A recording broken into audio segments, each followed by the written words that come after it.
Hello! இன்னையோட recipe எங்கள் பாட்டியோட ஸ்டைல் மருந்து குழம்பு தான். இதை வந்து சைவம் சாப்பிட்றவங்க இந்த நான் போடுற பூண்டு மட்டும் போட்டு செய்யுங்க.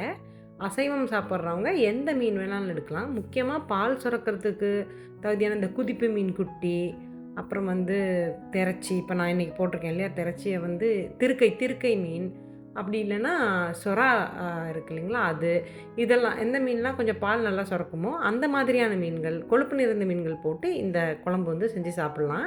இது வந்து ரொம்ப ஹெல்த்தியான குழம்புனா, மற்ற விஷயம்லாம் ஹெல்தி தான். பட் தேங்காவை ரொம்ப வறுக்கிறோம் இல்லையா, இது கொஞ்சம் கொழுப்பு அதிகமான ஒரு குழம்பு தான். தேங்காவை வந்து நீங்கள் ரொம்ப வறுக்காமல் மைல்டாக வறுத்தீங்கன்னா உங்களுக்கு வந்து இது அவ்வளோ கொழுப்பாக இருக்காது. இது நல்லாவே ஓரளவுக்கு வறுத்து தான் பண்ணுவோம். கொஞ்சம் கொழுப்பு மிகுதியான ஒரு குழம்பு தான். என்ன பண்ணணும், எப்படி பண்ணணுங்கிற டீட்டெயில் எல்லாமே நான் உங்களுக்கு வீடியோவில் போட்டிருக்கிறேன் பாருங்கள். இதுக்கப்புறம் அளவுகள் வேணுன்னா நான் டிஸ்கிரிப்ஷனில் ஆட் பண்ணுறேன். உங்களுக்கு இந்த வீடியோ பார்த்தாலே தெளிவாக தெரிஞ்சிரும். இது நான் மருந்துக்காக சாப்பிட போகிறேன், நான் குழந்த பெற்றிருக்காங்க எங்கள் வீட்டில், அவங்களுக்காக கொடுக்க போகிறேன்னா புளி இல்லாமல் பண்ணுங்கள். மற்றபடி எல்லாமே இதே ஸ்டைல் தான். மற்ற டேஸ்ட்டுக்காக சாப்பிட்ணும், என்னைய மாதிரி நார்மலாக இது ஒரு விருப்பப்பட்டு சாப்பிட்றீங்கன்னா புளியோட சேர்த்து சாப்பிட்லாம்.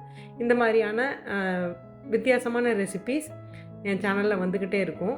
அன்ஹெல்தியாக எனக்கு வந்து பொரித்து ரொம்ப எண்ணெயை ஊற்றி கண்ணுக்கு குளிர்ச்சியாக கொடுக்குறதுல விருப்பம் இல்லை. என்னோடய ட்ரெடிஷ்னல் ரெசிபீஸ்லாம் உங்களுக்கு பிடிச்சிருச்சா வீடியோவுக்கு லைக், ஷேர் அண்ட் சப்ஸ்கிரைப் பண்ணுங்கள். எப்போ நான்வெஜ் சாப்பிட்டாலும் ஃபைபர் நிறைய சேர்த்து சாப்பிடுங்க. ஆரோக்கியமாக சந்தோஷமாக இருங்க. தேங்க்யூ.